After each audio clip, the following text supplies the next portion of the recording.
I never know how to start these things.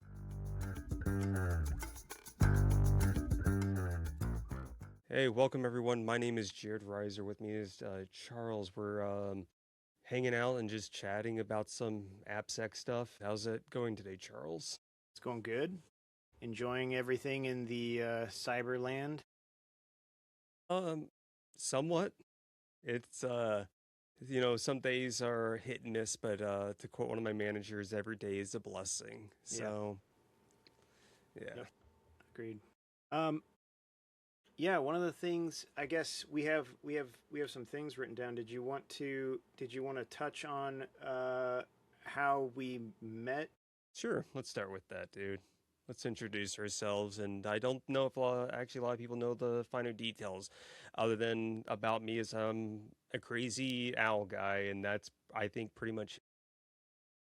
I love that. I love that about you. But yeah.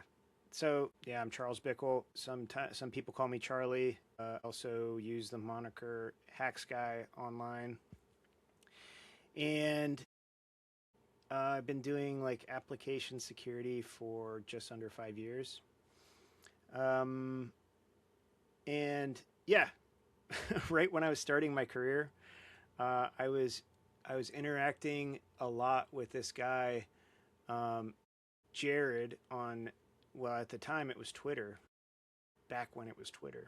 It's still Twitter. That's fair. Totally fair. I still call it I Twitter.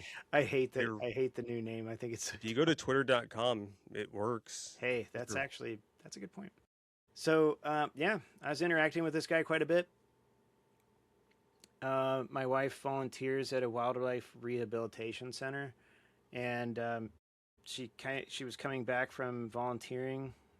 Had been working there previously, and then she was volunteering, and she came back and was telling me, "Oh yeah, there's a guy that volunteers there who's in cybersecurity just like you." And I was like, "Really? No way!" Sure enough, it's Jared.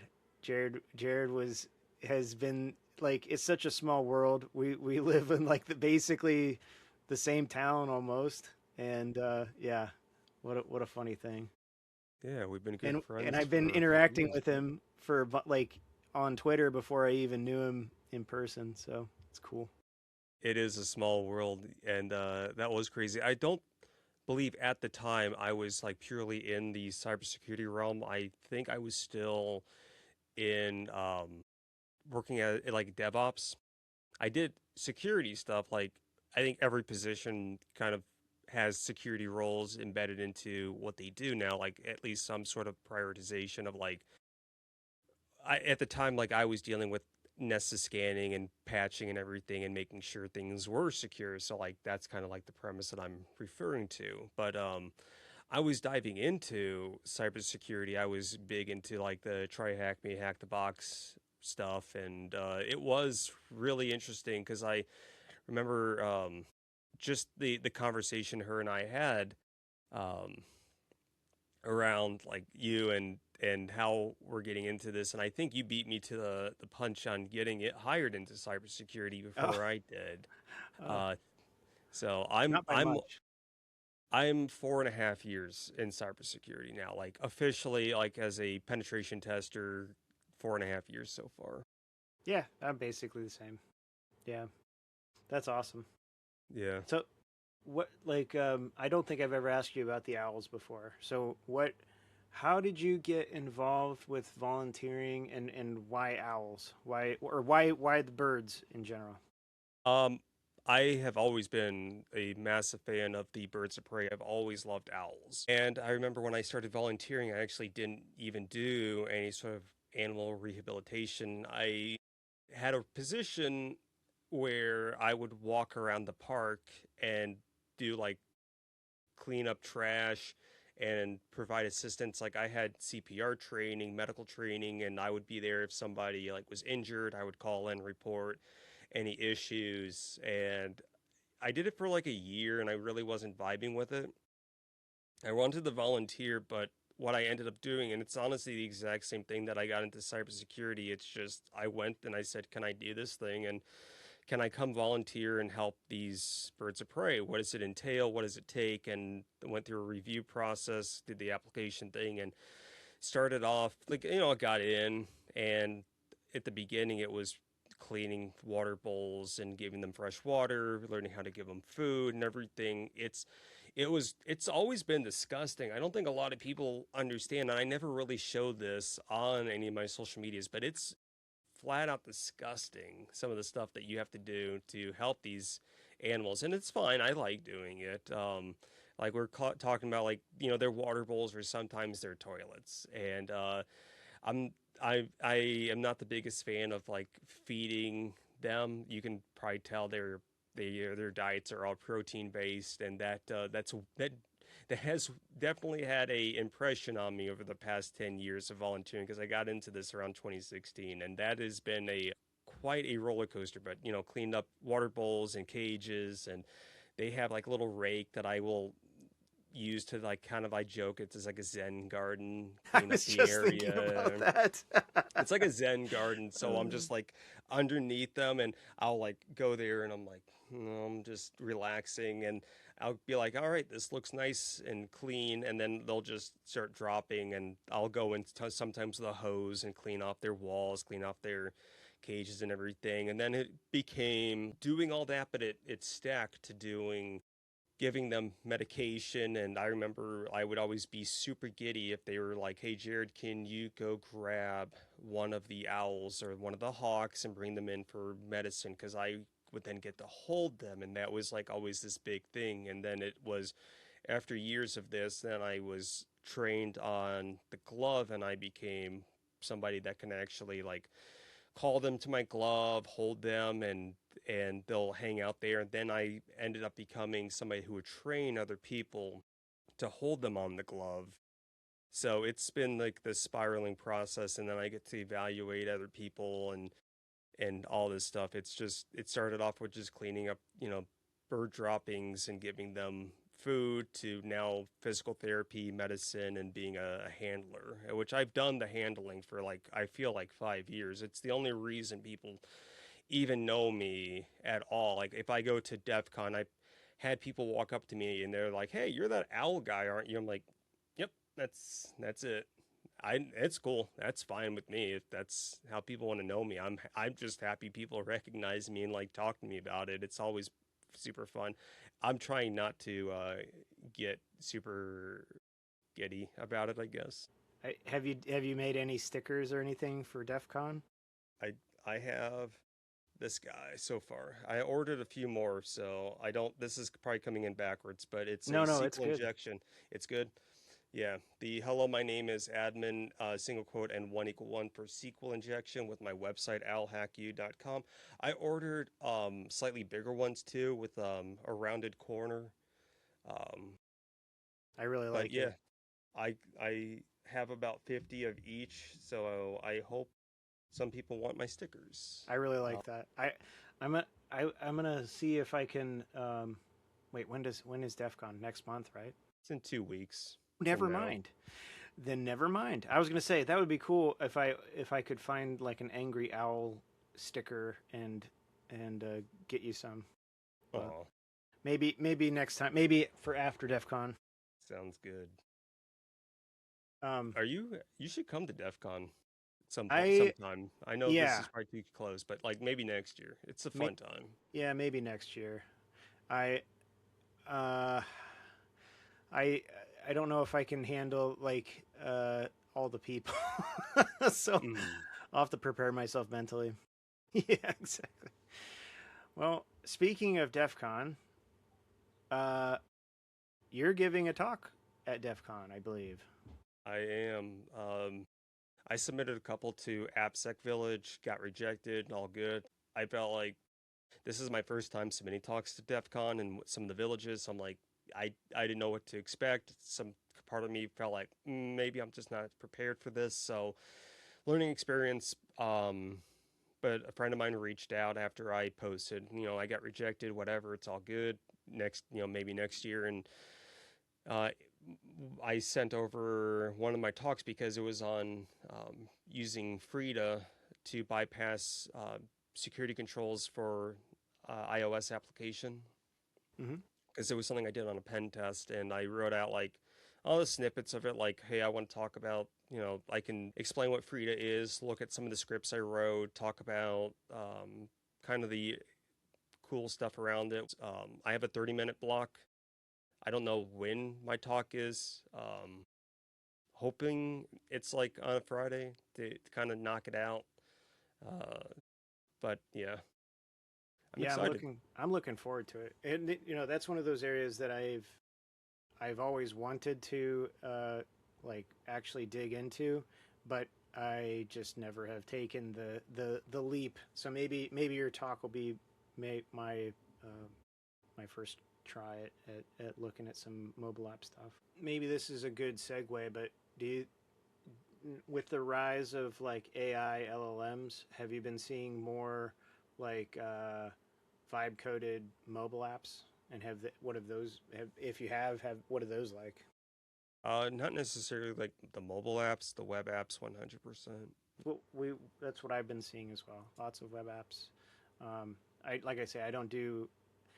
I should be doing some more mobile app testing. I don't do any currently, so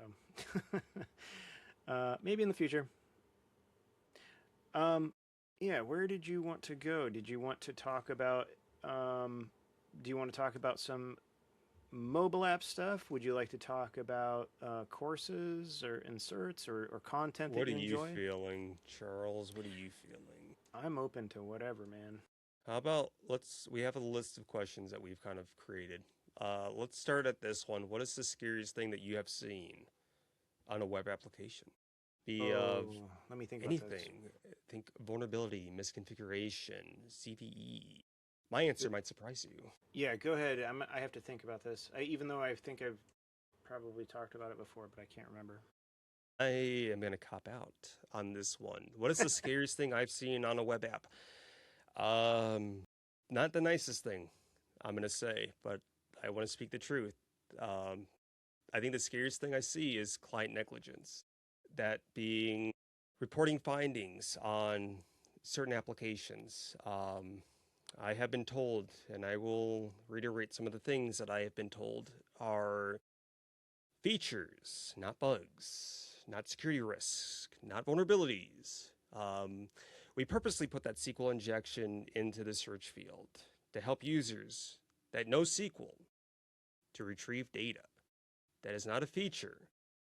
That is not a feature. That is there's a risk to your public facing application that is a search form that can divulge the passwords with tools like SQL Map or just basic understanding of SQL injection through automation because it's not a feature. One last one because I don't want to hog this whole thing, but primary keys using social security numbers. Don't do that. I should not log into an application, and this also led to an IDOR. Look up in the URL and see a social security number that if I change the social security number, I see other users' data. And then being told on the delivery that is intended, we cannot change that. And my argument is yes, you can. It just requires work on your end, and you just don't want to work. Yeah, you might not like it, but yes, it can be changed, believe it or not. Yeah, just bad uh, practices like that. So sorry, I copped out. no, that's a good. I think that's a great one. I think it is a that is the scariest probably. Yeah, I think the scariest one I saw was one that I think like a pen test company picked up for us, where I think it was Citrix. Citrix at Mhm. one point in time had this like vulnerability where you're supposed to be able to use it to like Citrix for VM stuff like remoting into a VM, Mm. and I remember like someone was showing me how it worked, and you could just like right click on like on a Windows VM. If you right clicked on like the my computer or whatever, and like just told it to like in the right click menu. There was like open up a PowerShell or open up command as admin, and if you just did that, it would not open for that VM for that like computer. It would open like root for the Citrix server. And so you could just literally right click and go admin. And it got patched and everything, but that was like Hmm. one of those things where I was just like, I can't believe. And it was like in plain sight, right? I wouldn't have noticed it if I, it. You'd have to look like type in host name in order to see like, oh, this is not the same host that I'm remoted into. Um, that was a pretty wild one. Scary. What delivery or like issues you have talking with clients, or like is also we also like mentioned like pleasant client stories. So like Mm-hmm. we don't have to be negative Nancy's. We could talk like positives about some things. Because I do have positive stories about clients. But I don't know if you want to go first on that one. Yeah, sure. Let's see, deliveries with clients. So my clients are, because I work. I'm not a consultant. I work at a company, and so my clients are the software engineering teams. And yeah, sometimes I would say most of the time the deliveries go well, and as long as they're prefaced with, "Hey, a lot of times I'm trying to find middle ground with these teams." So I'm saying like when I perform my delivery, I'll like talk with them, especially if I'm not like super familiar with them. I'll tell them like, listen, you're the expert of your application.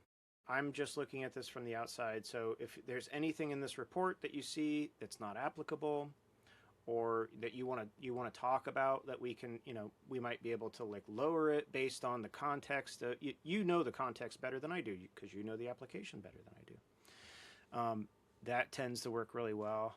And I think years ago, I don't know if it was Tanya or if it was someone else, Tanya Jenka or someone else, but I came across something where they were talking about that they would give like kudos for things on the report. So if the team is putting together something and they like do a good job at, hey, you did a good job at this session management. I'll tell them like, hey, that was good. I couldn't get anywhere with this. That was a good job. This is being rotated properly. It looks like you followed, best practices. Good job. So I do add that into my reports now as part of a thing, and I think that's always been a very helpful thing with building good rapport with these teams. That's awesome. Yeah. That's my favorite thing. I know earlier I mentioned like client negligence, but I will say that's a very small portion. Like I love being a consultant where I can go on there and have a back and forth when I'm dealing with like web, mobile, thick clients, whatever, any of the applications. It's always nice when you're talking to the developers and we're working together and there's like this good communication and they're telling you like this is our worry and this is how the app works. Like, can you find ways to try and abuse what we have in place? Can you hack the app? Like, and you find various ways. Like, I think one of my favorites, and this isn't trying to be like tooting my own horn, but I love when I find like a really interesting like broken access control.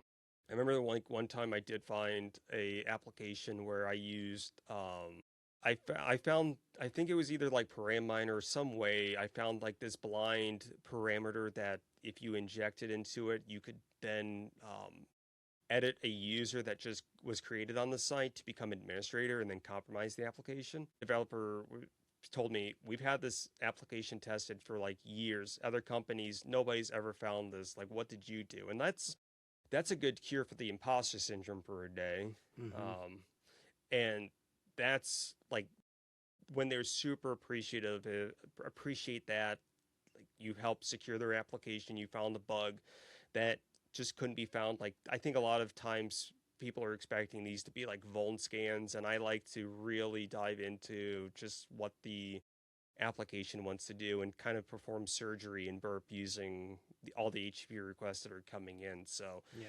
finding those and having clients just appreciate the work that you put in, that's the biggest thing I like, is when there's this acknowledgement that it's not me versus you, Hmm. because that will grind my gears the moment I hop on an app and I'm like prepared to give them compliments and the first thing out of somebody's mouth is we beat you. It's I think you're defeating the purpose of why you're getting a penetration test. Um, we I'm not here to compete against you. I will always feel good about myself if I do find an exploit, and I apologize to like whenever it has a bad impact on clients, because I've had to hop on deliveries where they're not appreciative of it. They don't appreciate that, and they become more infighting between themselves around like SQL injection or whatever, and they're like arguing like how isn't this been patched, or why does something like this still exist and things like that. So it's nice when they are like working with us and not also like either yelling at each other or being combative Hmm. in the sense of like it's us versus them. You didn't spend a bunch of money to like try to beat me up or something, and I feel like that's always a weird mindset. It's a Yeah, weird it's flex. an expensive game, right? It's it's like inexpensive, yeah. it's like if that's just what it is, then it's like, yeah. No, that's a I'm good there point. Yeah, I'm there to consult. I'm not there to like make anybody feel bad. It's like a home inspection. Go in. If I see a problem, I want to tell you about it so you can Well, fix it. that's a fantastic. Oh, I'm going to use that. That is a great way to describe what we're doing. I'm going to Hmm. use that from now on. Thank you for that. That is really good. Like a home inspection. Yeah, I'm not This is there to like before. make people feel bad. I'm just you want me to tell you your security posture on your applications, and I'm happy to do that, and I do my best. That's Home all it is. inspection before this application goes out on the market, before the house goes out on the market. Yeah, that's great. I'm going to use that. Yeah, I regularly teams will regularly tell me like, "Hey, go do this. Can you do this scan?" And they're in their mind, they think that yeah, I'm just running like a Nessus scan, and I have regularly been like, "Well, I do scanning, but I'm also like deeply testing the application and I'm trying to understand what's happening. Like it's not just scanning." So that's Hmm. been definitely been a struggle. So we have like, what has AI done for you in testing? How about that one? Yeah, yeah. Let's talk about some AI stuff. Yeah, go for it, Um, dude. I know you've been really into the AI. I have. Uh, I don't think I have the psychosis yet, but the AI stuff. But which no, I'm not I'll saying that. smack you. Yeah, Just, I don't think I'll. I'm having. I don't think I've had any issues with it that way, where it's like I think it's going to be what whatever. But yeah, built a I built like a little tool um, for to help me do app testing and utilizing AI. And yeah, basically it's like a little hack bot, and what it helps me do is it looks at it looks at a repository statically. It runs like a handful of security tooling against it, and then it does a security code review on the repository, and it chunks it up as well. So even if it's a large repository, it'll chunk up the repository and then do code reviews on those areas. It does a dynamic scan of the application if you want it to. It'll point you point it at an application. It'll run like Ferox Buster and some other things. It'll launch Playwright and go look at the application. It looks for like JavaScript stuff. It looks for fields that it can access. It looks for routes.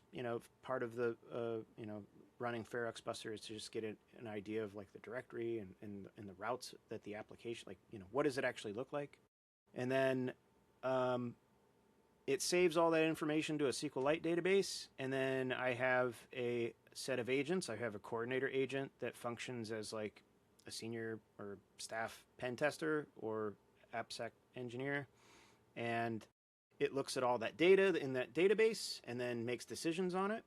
And then it has specialized agents that will go so that it can call to and say, okay, I see that on some of this information that we gathered, there's a login page. Let's go test to see if that, is vulnerable to SQL injection, auth bypass. Uh, I see that it's running this framework. Let's go look and see, if it's actually vulnerable to like, whatever version. If it, it'll go look at that stuff. And I trained the agents off of Portswigger Academy Labs, and yeah, and it's quite cool. It's probably one of the coolest things I've done so far.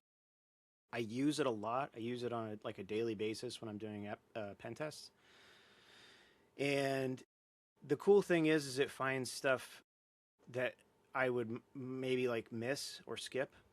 I would find source maps. Like I've found like AWS misconfigurations. I've it's really cool. So it's just like, and the other cool thing is like when I'm doing app tests, I will like use it as my like little hack partner. So I can like I ask it questions and use it for brainstorming. I'm like, all right, so I'm looking at this, like here's the link to this URL. This is what I'm thinking, and I kind of give it my game plan on what like where I'm what my methodology is that I'm thinking about trying to attack this thing, and get feedback from it. And previously I would be bothering someone else, and sometimes I still bother someone else, but it has been really cool. So I really like it, and on top of that, outside of that cool little project, I've been diving into a lot of the open source or open weight models, like all of the Chinese models, basically. Like, Not the Chinese models. Oh my oh, God, you're using the Chinese models. Oh my God, that's like connecting to public Wi-Fi. yeah, tell me about it, dude. Oh my So, God, so can't believe in you do that. I know in my personal time, I've been checking out like all of that stuff through Open Router. So I've been looking at like DeepSeek and Kimi, the different Kimi models, GLM 5.2, and all that stuff. So that's been really cool. That's awesome. That's really cool. Yeah, I think I mean, it's hard for me to go back just because like I say, it's like having a little hack partner. So, how about you? Has it changed any of the way that you're doing testing? I'm not gonna say testing. I'm gonna say I've been using AI to do the things that I don't like to do. Mm. I'm gonna pivot to this. I'm gonna be a negative Nancy today. So like I'm not the biggest fan of writing UI, so I have been using it to help me if I need to like create some sort of interface. I have been fascinated about like I'll write code and then I'll feed it to ChatGPT, Codex, Claude, which I have a pretty nasty thing about like Anthropic and Claude right now. I think that's like every day just seems to keep getting worse. I texted you the other day because I've been using it to uh, write some scripts on a couple things, and I'm like, it's getting to the point where I don't know if I just need to start a new chat. It's bugged or something, but I'll ask it to review 50 lines of code, and it's all my tokens are gone, and it I don't know what the deal is.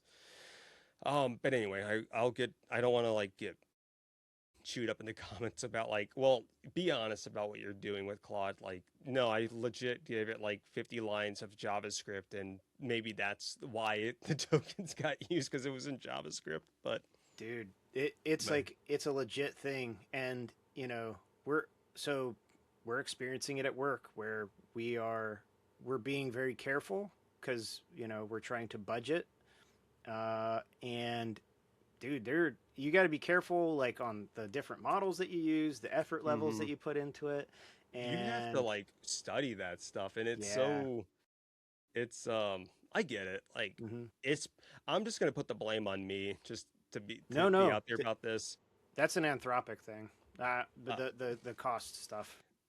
um, but I have been using it for that. And but what I was saying before I pivoted is like, I'll ask it, can you help optimize this? What is because that's like something that I've never had before. Is I wrote this code in 5 months, am I come back and hate this code? Am I going to hate like this loop that I wrote or the logic or the moment that I was thinking about this? Because the way I think about something today, my mind's going to be completely different the next day.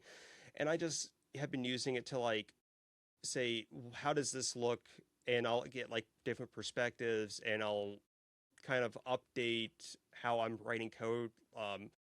I would say like ChatGPT on occasion has given me really good advice because I still live in a. I started programming JavaScript in like the mid 2000s, and ECMAScript 5 is something that's still like kind of embedded in my head, and it's been like it's helped me transition a little bit more to some of the more modern stuff. Like, I'm familiar with changing like variable names using const lit things like that instead of the var keyword. But just overall, creating functions and how JavaScript works and all the various little features of ECMAScript 6 have been pretty nice. So that's been it's you said like hacking partner to me dev partner. Cool. Yeah, I'm trying to use it more for dev stuff, and we have a staff software uh, yeah, staff software engineer, and he's like a wizard with it, and so I'm kind of coming under his tutelage and Nice. trying to learn some of the cool things, like neat little stuff that he's been doing.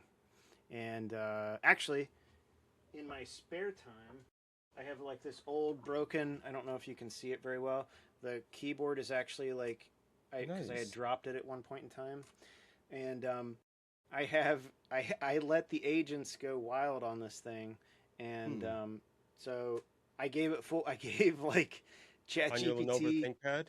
Yeah, I have like an old ThinkPad. This was like this That's came what I about. have too. Yeah, yeah, yeah.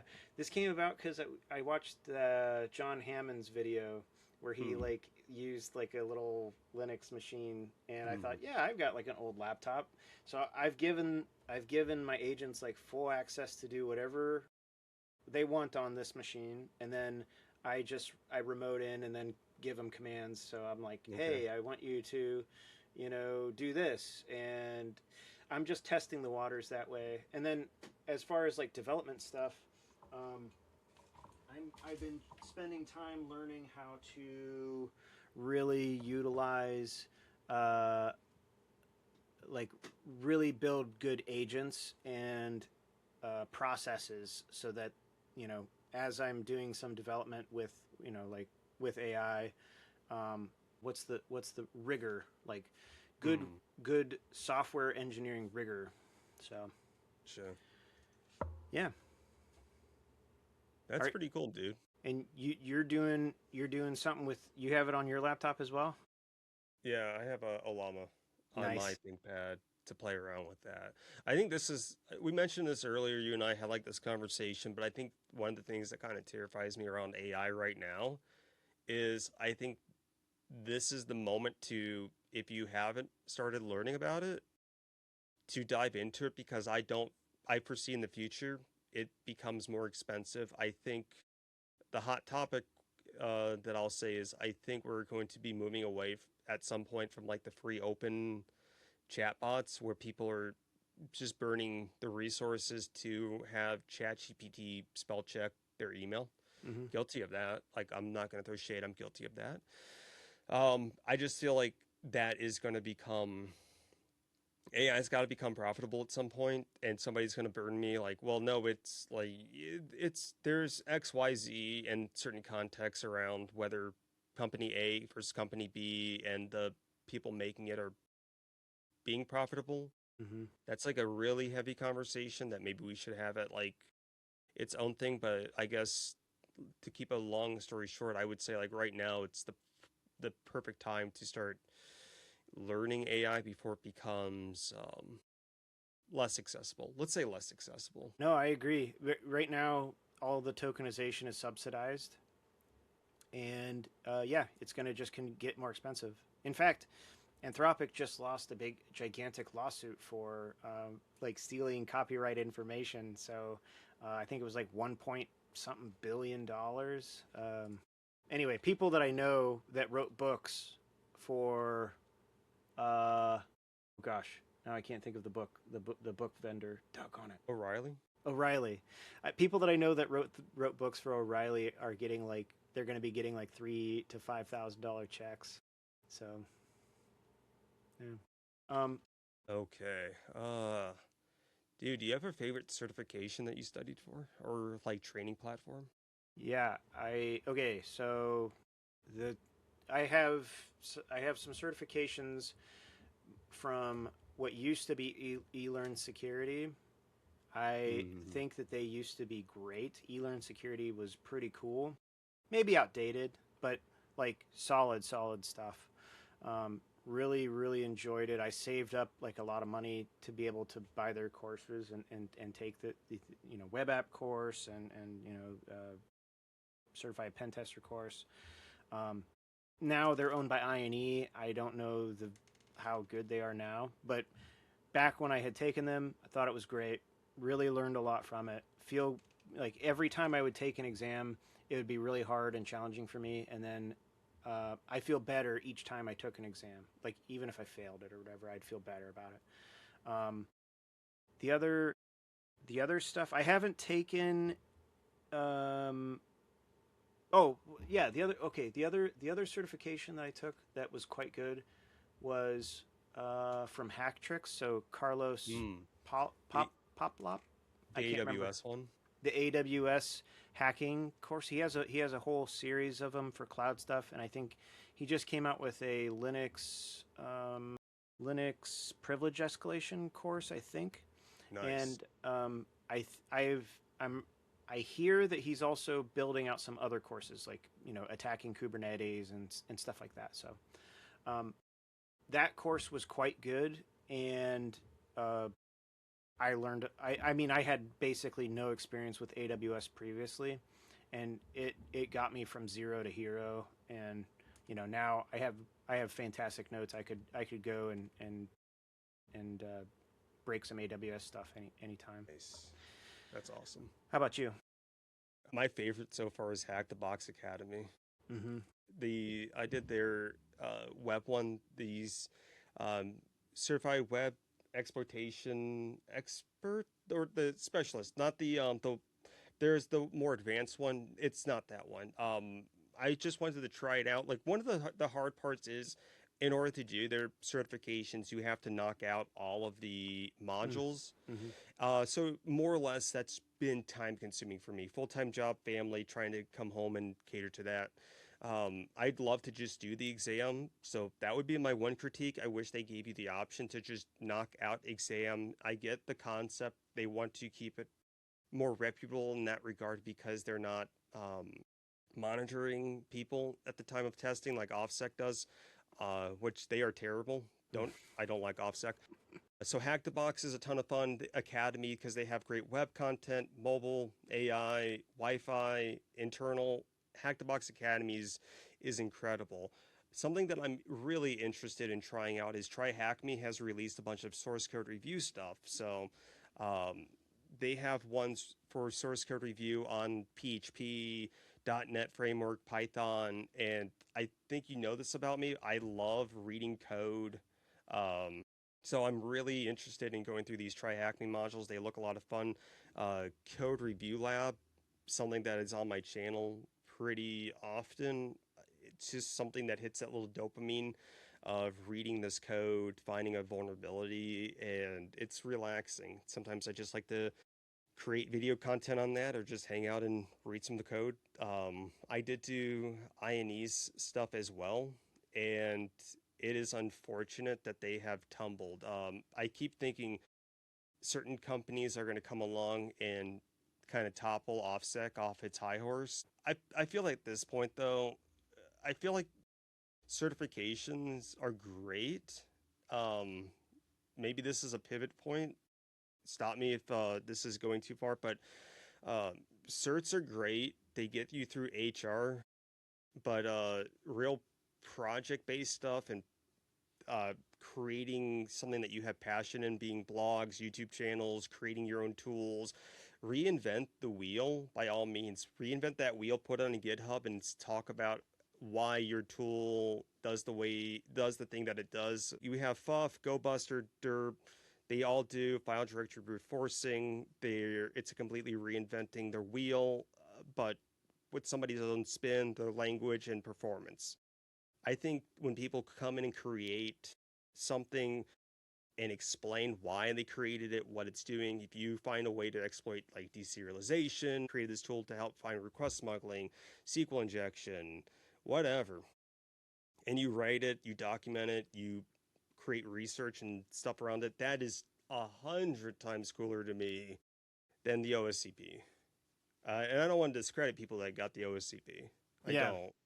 But No, I agree. I think when hiring people, that's something that I'm looking for, right? Like I'm looking because that tells me that they're passionate, that they're driven.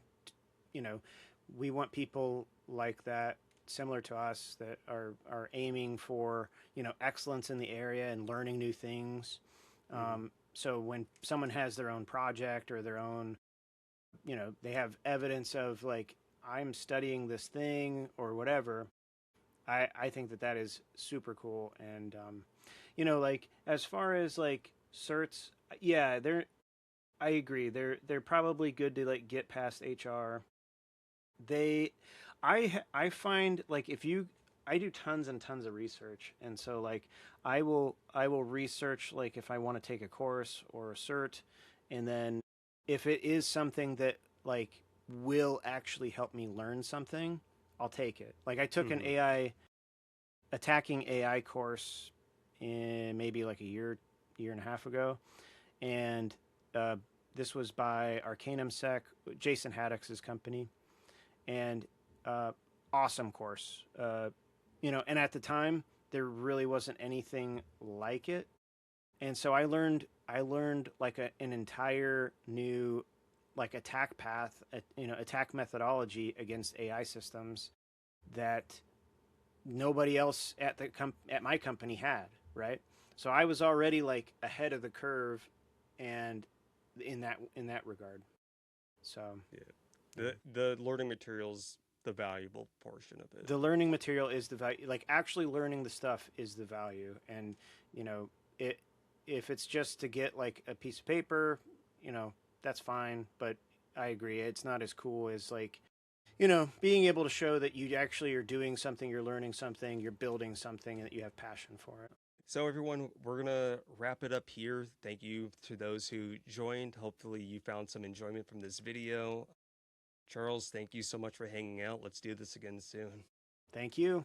Take care, everyone.